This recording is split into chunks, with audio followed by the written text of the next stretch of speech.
নোয়াখালীর সুবর্ণচরের চরজব্বর ইউনিয়নের ৯ নম্বর ওয়ার্ডের জামায়াত ইসলামীর সভাপতি আব্দুস সালামের সামাদের বাড়ি থেকে খাদ্য অধিদপ্তরের সিলযুক্ত ৯৯ বস্তা চাল জব্দ করেছে উপজেলা প্রশাসন। ওই ইউনিয়নের ভারপ্রাপ্ত চেয়ারম্যান কাউসার আহমদ তিনি বলেছেন, বাড়িতে মোট ৯৯ বস্তা চাল ছিল। এর মধ্যে ৪ বস্তা চাল বাড়ির লোকজন খুলে ফেলায় সেগুলো বাদ দিয়ে বাকি ৯৫ বস্তা চাল জব্দ করে পরিষদের কার্যালয়ে নিয়ে যাওয়া হয়েছে। জামায়াত নেতার দাবি, চালগুলো লক্ষ্মীপুরের ৩টি ধর্মীয় প্রতিষ্ঠান থেকে তার ভাই কিনেছিলেন। তবে প্রশাসন বলছে সরকারি চাল কেনাবেচার কোনো সুযোগ নেই। প্রশ্নটা হচ্ছে, জামায়াত তো দাবি করে তারা দুর্নীতিমুক্ত, তাহলে এই ঘটনাকে কি বলবে?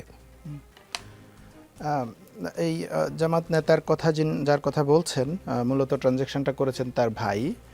সো জামাত নেতার ভাই এই ট্রানজ্যাকশনটা করেছেন এবং উনি যেটা দাবি করেছেন যে ওনার ভাই একজন চাউলের ডিলার, উনি ব্যবসা করেন এবং বিভিন্ন সোর্স থেকে চাল কিনেন এবং কেনাবেচা করেন। সেই প্রতিষ্ঠানগুলো থেকে উনি চালগুলো কিনেছেন বলে উনি দাবি করেছেন।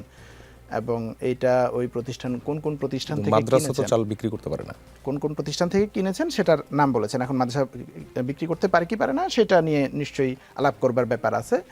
তো কিন্তু মানে এটা যে সরকারি চাল বা সরকারি কোষাগার থেকে কোনো ধরনের অবৈধ উপায়ে চাল সরিয়ে নেওয়া হয়েছে এরকম অপরাধ না। মানে অপরাধের এখানে মানে এটা আমি সিলযুক্ত না সিলযুক্ত মানে এইটা হচ্ছে ধরেন কোন একটা সৌজন্য বই প্রফেসরকে দেওয়া হয়েছে বা ডাক্তারকে সৌজন্য ওষুধ দেওয়া হয়েছে, ডাক্তার এটা আরেকজনের কাছে বিক্রি করে দিয়েছেন, ব্যাপারটা এরকম। ৯৯ বস্তা সৌজন্য, রাইট?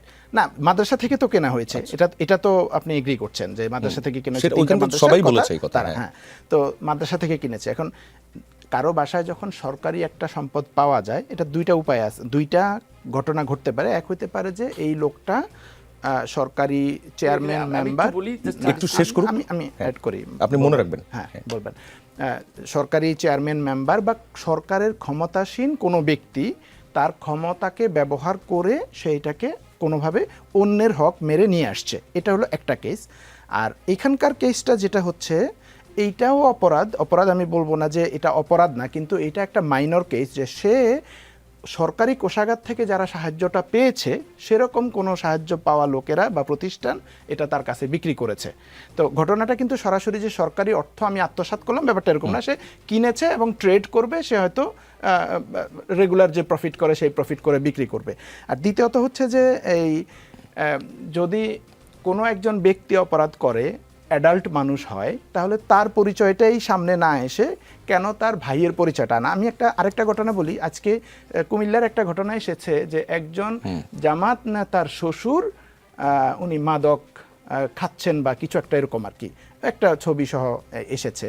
তো পরে জানা গেল যে ওই জামাতের কর্মী বা সমর্থক একজনের শ্বশুর, সে নিজে আওয়ামী লীগ করে বা বিএনপি করে, এরকম লোক, সে আগে থেকেই এরকম, তাদের সাথে তাদের আত্মীয়তার বন্ধন আছে বা ইয়ে আছে।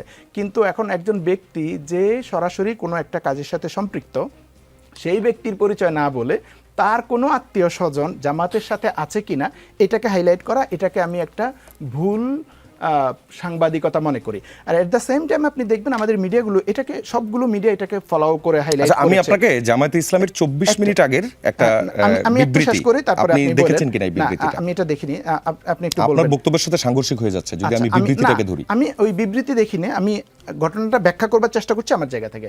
আবার ধরেন এই যে নিউজটা, সবগুলো মিডিয়া এটাকে হাইলাইট করলো, ডেফিনেটলি গুরুত্বপূর্ণ একটা নিউজ হাইলাইট করতেছে, কিন্তু একই সাথে রংপুরে আপনার একটা অডিও ভাইরাল হয়েছে, দেখেছেন যে বিএনপির একজন কেন্দ্রীয় নেতা রংপুর যাবেন, সেখানে ইউনিয়ন বিএনপি নেতা ইউনিয়ন মহিলা দলের বিএনপি মহিলা নেত্রীকে বলতেছেন ওই ঢাকার নেতার জন্য মনোরঞ্জনের জন্য 12 থেকে 16 বছরের একজন নারীকে রেডি করতে, এবং তারা আলাপ আলোচনা করছে কাকে করা যায়। সেই মহিলা বলছে আমি আমার গ্রামের আছে তো কয়েকজন, কিন্তু আমি তো বলতে সাহস করব না। তারপর বলছে একজন ভ্যান চালকের একটা মেয়ে আছে। কি পরিমাণ জঘন্য চর্চা! এটা আমরা ইডেন কলেজে এরকম শুনেছিলাম যে আওয়ামী লীগের নেতাদের মনোরঞ্জনের জন্য ইডেন কলেজ থেকে মেয়েদেরকে পাঠানো হতো।